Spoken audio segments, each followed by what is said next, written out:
Alright gang, Assalamualaikum. Hari ni 10 November 2025 pada pukul 12.11 pagi So hari ni aku nampak ada satu setup.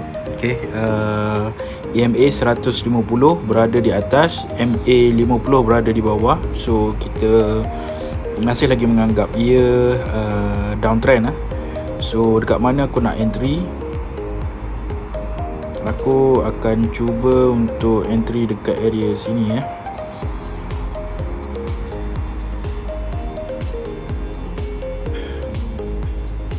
lebih kurang. Alright, so kalau tengok price dah sampai ke 4121 entry price dekat sini 4119, tapi sekarang boleh entry dekat 4121. SL dekat 4133, TP pula 4103. Alright, risk reward dia 14 16. 14 tick SL, 16 tick profit TP. Alright, kita tengok apa hasilnya. A few moments later.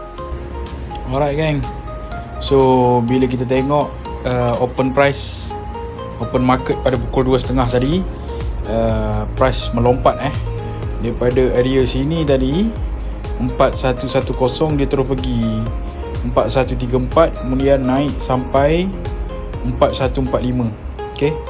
So tak apa, ini kita punya loss sebanyak 15 tick kenapa macam tadi saya buat 14 kan, 14 tick SL, tapi kenapa saya letak 15? Sebab open price dia terus buka dekat kawasan ni 4134 ni. Jadi dia automatic SL pun dia akan ikut yang ni lah, 4134 ni open price untuk new candle.